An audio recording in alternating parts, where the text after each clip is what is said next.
Hydraa రంగనాథ్‌కి high court మాత్రం big షాక్‌నే ఇచ్చింది అని చెప్పొచ్చు. ఎందుకంటే గత కొంతకాలంగా కూడా హైడ్రా రంగనాథ్‌పై పలు కేసులు నమోదైనప్పటికీ కూడా పాతికేళ్ల ప్రస్థానం, ప్రవాసంలో మన సంస్కృతి సామ్రాజ్యం, మన సిలికానాంధ్ర ఇప్పుడు అమెరికా గడ్డ దద్దరిల్లేలా, తెలుగు రక్తం ఉరకలెత్తేలా చరిత్ర పుటల్లో నిలిచిపోయే రజతోత్సవ మహా సంగ్రామ సంబరం, విశ్వవ్యాప్త తెలుగు దిగ్గజాల అక్షర కవాతు, అద్భుత కళా వైభవం. రండి, మన అస్తిత్వాన్ని విశ్వఖ్యాతిని చాటి చెబుదాం. ఆగస్టు 1న అమెరికా కాలిఫోర్నియా ఓక్లాండ్ ఎరీనాలో సిలికానాంధ్ర రజతోత్సవ వేడుకలో పాల్గొందాం. హాజరు కావాల్సిందిగా కోరుతున్నామని కోర్టును ఎన్నోసార్లు నోటీసులు పంపించడం కూడా జరిగింది. కానీ ఆ నోటీసులను లెక్క చేయకుండా ధిక్కరించాడు హైడ్రా కమిషనర్ రంగనాథ్ అని చెప్పేసి కూడా ఈ రోజు మాత్రము హైకోర్టులో చాలా కీలకమైన తీర్పు వెల్లడించడం కూడా జరిగింది. అది తక్షణమే హైడ్రా కమిషనర్గా రంగనాథ్ని తొలగించాలి అని చెప్పేసి కూడా హైకోర్టు ఆదేశాలు జారీ చేయడం జరిగింది. ఈ వార్త విన్న తర్వాత హైడ్రా కమిషనరు రంగనాథ్ మరి కోర్టును క్షమాపణలు కోరుతున్నాను కూడా చెప్పడం జరిగింది. కానీ హైకోర్టు అయితే తీసుకోవాల్సిన తీర్పు అయితే తీసుకుంది, చేయాల్సిన ఆదేశాలు కూడా జారీ చేసింది. అంటే ఇటు రంగనాథ్ మరి ఏ విధంగానైనా కోర్టును మరి ఆయన క్షమాపణ కోరి పదవిని కంటిన్యూ చేసే ఆయనకు అవకాశాలు ఏమైనా ఉన్నాయా, లేకపోతే ఒకవేళ పదవి నుంచి ఆయన తొలగిపోయిన తర్వాత ఆయన ఎటువంటి శిక్షలు అమలు అవుతాయి ఆయన మీద, కోర్టుని కన్విన్స్ చేసుకోవాలంటే రంగనాథ్ ఏం చేయాలి, అసలు ఆ అవకాశం ఉందా లేదా మనం తెలుసుకునే ప్రయత్నం అయితే చేద్దాం. మనతో పాటు హైకోర్టు అడ్వకేట్ తిరుపతి వర్మ గారు ఉన్నారు, అడిగి తెలుసుకునే ప్రయత్నం అయితే చేద్దాం. సార్, ఇప్పటికే హైడ్రా కమిషనర్ రంగనాథ్ గారు అయితే మరి కోర్టు ఇచ్చిన ఆదేశాల మేరకి పలుసార్లు కూడా ఇక్కడికి రావాలి, హాజరు కావాలి అని చెప్పేసి కూడా కోరడం జరిగింది, తన మీద ఉన్న కేసులను పట్టి కూడా. కానీ ఇప్పటి వరకు ఒక్కసారి కూడా రంగనాథ్ అయితే కోర్టులో హాజరు అవ్వలేదు, కోర్టుని ధిక్కరించాడని అనుకోవచ్చు. అంటే తనకి ఎటువంటి చర్యలు తీసుకోవచ్చు తన మీద హైకోర్టు? భారత రాజ్యాంగం ప్రకారం హైకోర్టు తుది తీర్పుని ఎవరైనా కానీ గౌరవించాల్సిన, ప్రభుత్వ అధికారైనా సివిలియన్ అయినా ఎవరైనా గౌరవించాల్సిన బాధ్యత ప్రతి ఒక్కరిపైన ఉన్నది. ముఖ్యంగా ప్రభుత్వ అధికారులపైన వాళ్ళు చేసే పనులు క్వశ్చన్ చేసేది మాత్రం ఓన్లీ హైకోర్టు మాత్రమే ఉంటుంది. కాబట్టి తప్పకుండా వాళ్ళ నిర్ణయాన్ని, హైకోర్టు నిర్ణయానికి మాత్రం ఖచ్చితంగా వాళ్ళు ఆ నిర్ణయం ప్రకారం నడుచుకోవాల్సి వస్తుంది. దీన్ని మేము హర్షించుతాం. ఎందుకంటే ఒక అధికారి పైన ఈ విధంగా చేయడం కూడా హర్షించదగినది. ఎందుకంటే ఒక 63 సార్లు ఆయన కోర్టుకు హాజరు కాకుండా, 63 సార్లు నిర్ణయం తీసుకోకుండా 63 సార్లు అట్లా చేయడం వల్ల ఆ నిర్ణయం అనేది చాలా మంచి హర్షం. ఎందుకంటే ప్రజలకు కూడా కోర్టుల పైన ఒక నమ్మకం కలుగుతుంది. సో ఈ విధంగా ఏంటంటే ఆయన నిజాయితీ గల ఆఫీసర్ కావచ్చు, సో ఇంకోటి కావచ్చు వేరే విషయం అది. బట్ ఏంటంటే కోర్టుకు 63 సార్లు సమన్ పంపించినప్పుడు ఖచ్చితంగా కోర్టుకు హాజరు కావాల్సిన బాధ్యత ఒక ప్రభుత్వ అధికారిగా ఆయన పైన ఉంటుంది. సో ఈ విధంగా మేము హైకోర్టు యొక్క నిర్ణయాన్ని మేము హర్షిస్తున్నాం. న్యాయవాది, ఎందుకంటే చట్టం పైన ప్రజలకు కానీ, న్యాయవాదులకు కానీ, అందరికీ ప్రభుత్వ అధికారులు కానీ ఒక గౌరవం ఉంటుంది. ఆ గౌరవాన్ని ఈరోజు ఇంకా నిలిపిందని చెప్పి మేము భావిస్తున్నాం.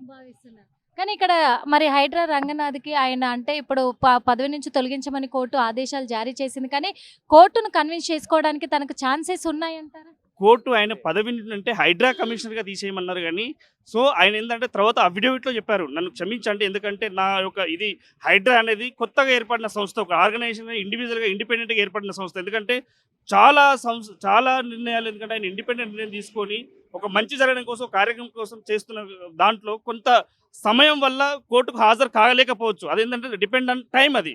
సో ఏది ఏమైనా కానీ కోర్టుకు సమయం ఇవ్వాల్సిందే, కోర్టుకు సమాధానం చెప్పాల్సిందే.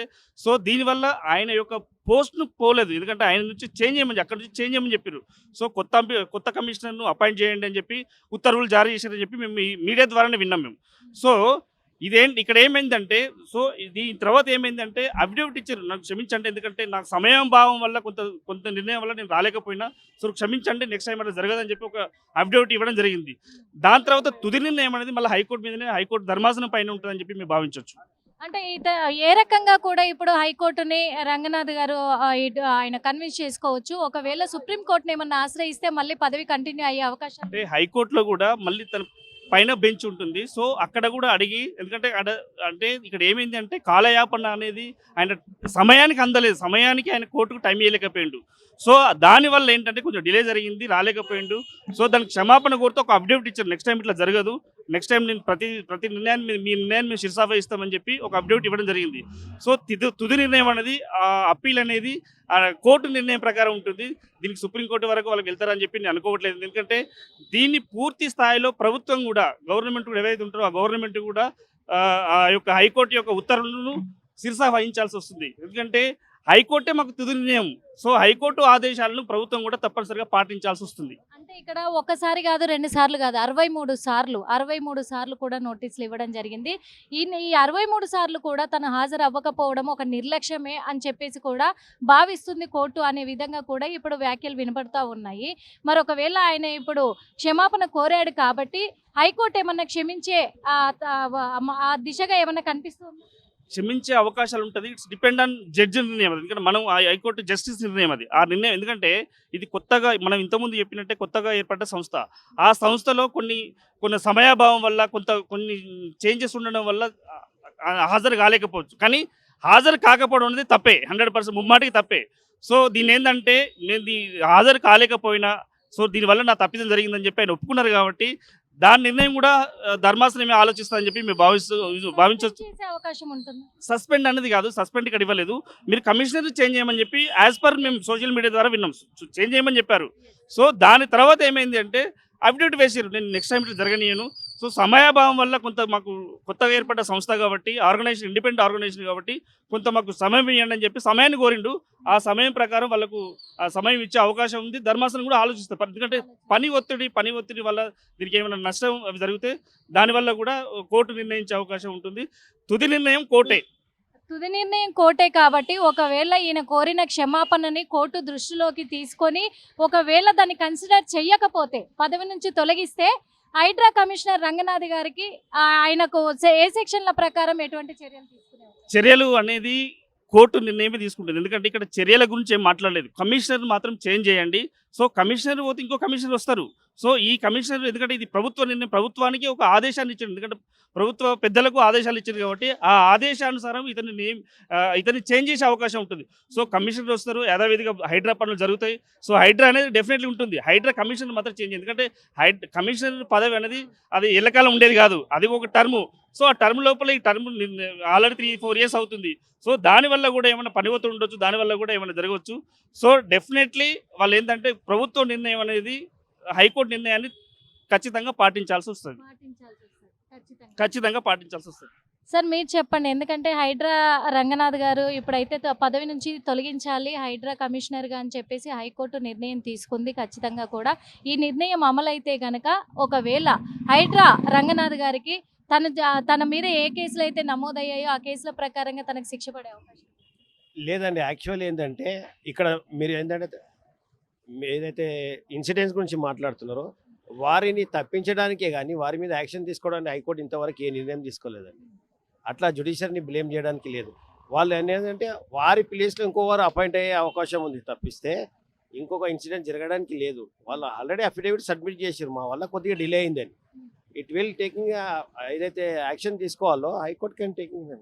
అంటే కోర్టు ఖచ్చితంగా కన్సిడర్ చేస్తుంది ఈ క్షమాపణని అని అనుకుంటున్నాను. అది మేబీ మే నాట్ బి, అందుకని మనం చెప్పలేం కదా, అది కోర్టు నిర్ణయం, కోర్టుదే తుది నిర్ణయం అండి.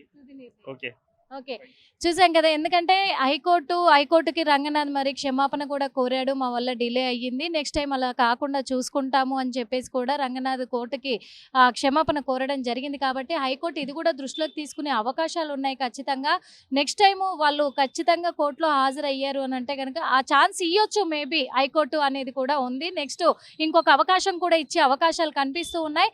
ఒకవేళ ఇవ్వకుండా తనని పదవి నుంచి గనక తీసేసి ఆ పదవిలో వేరే వాళ్ళని పెడితే ఆ తర్వాత తన మీద ఎటువంటి కేసులు అయితే నమోదయ్యాయో చెరువులకు సంబంధించి ఆ కేసుల విషయంలో మళ్ళీ కోర్టు ఇంకో తీర్పుకు కూడా మళ్ళీ అవకాశం ఉంది ఖచ్చితంగా. అప్పుడు ఏ సెక్షన్ల ప్రకారం తనకు ఎటువంటి శిక్ష పడవచ్చు అనేది అప్పుడు క్లియర్గా కోర్టే నిర్ణయిస్తుంది. కాబట్టి అప్పటి వరకు అయితే వేచి చూడాలి మరి ఏం జరగబోతుందని.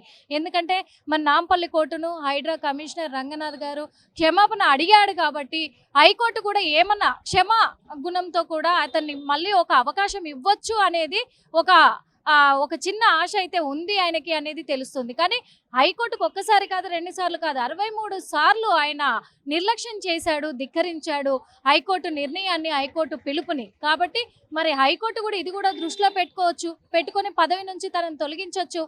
తర్వాత తన మీద ఎటువంటి యాక్షన్లు తీసుకుంటుందో కూడా వేచి చూడాల్సిన అవసరం అయితే ఖచ్చితంగా ఉంది. మరి హైడ్రా రంగనాథ్ గారు ఏం డెసిషన్ తీసుకోబోతున్నారు, కోర్టు ఆయన మీద ఎటువంటి తీర్పుని ఇవ్వబోతుంది అనేది కూడా వేచి చూడాల్సిన అవసరం అయితే ఉంది. కెమెరామెన్ సతీష్తో నిర్మల, RTV.